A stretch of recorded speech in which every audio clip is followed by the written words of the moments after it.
Alicia, there's more. Over to you. Thank you, Saray, and happy National Life Insurance Day. Oh, you didn't know to celebrate today? Well, Guy Winstead from Security National Life Insurance Company is joining us now, and he is sharing the benefits that a life insurance policy can bring to your family. Thank you so much for joining us. Thank you for having me. Is today just a good reminder for everybody? Today is a great reminder, and one of the things that we want to do at Security National is just to remind everybody about the benefits and the importance of peace of mind that comes with knowing that you have coverage on the worst day of your life. Tell us about your job and what you do. What makes Security National Life Insurance different? Sure, great question. So Security National Life is a publicly traded company. We're based here in Salt Lake City, Utah.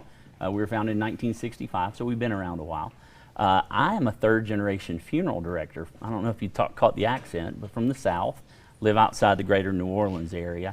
And we are a market leader in traditional life insurance products and also insurance-funded prepaid funerals.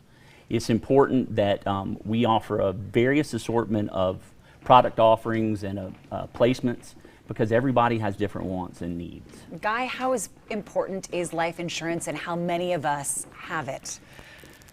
I don't have a stat, which I probably should, but it's extremely important. You know, I've gotten, fortunately and unfortunately, the opportunity to work on both sides of an arrangement table at the funeral home, and I've seen those families that have met with us knowing that there's nothing you can do to make a funeral easier, but there are plenty of things that you can do to make a funeral more bearable on a family.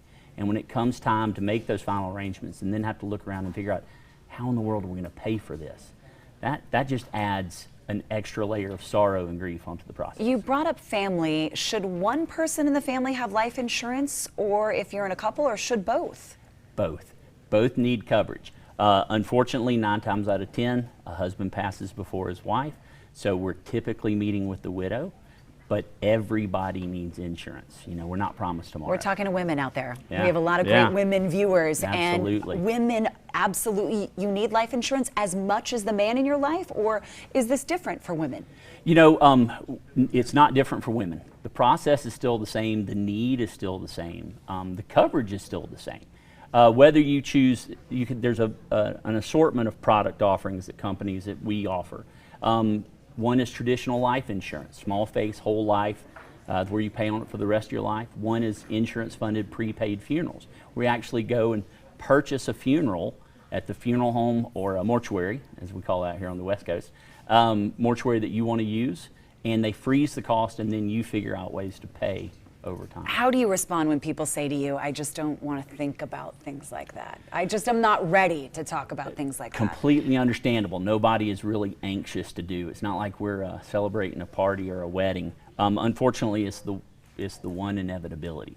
And I tell people all the time, back in my funeral days, they used to say, Guy, I don't care what you do with me, just roll me down the hill and let my wife enjoy her day. And it's just not that way, because at the end of the day, the funeral and the service is for the living, pay respect to the time and the life that family member had, and somebody's got to pay. A little bit of pre-planning is such a kind thing to do for people that you are leaving behind. Absolutely. We actually use a tool through our funeral homes and insurance agents across the U.S., and we call it the gift of love, because it goes through all the decision-making processes that a family has to do when they lose a loved one.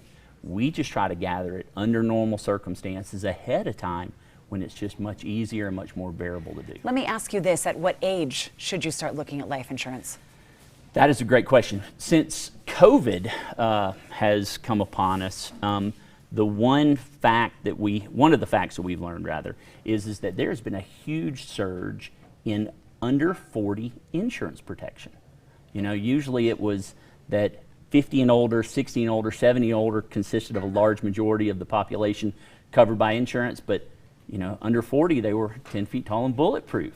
But that has definitely changed the paradigm. You don't feel that way, especially after the last year. No, ma'am.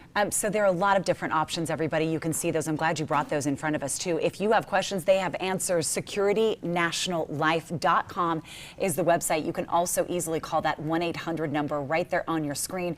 We're going to link you to all this information on our website to make it easy, abc4.com/GTU. Guy, just a hint of an accent. Welcome to Utah. Thank you very much. A little bit in there. Thank you so much for Absolutely. being here. Up next, can cats and dogs see in color? This is an important question. That answer when GTU returns live.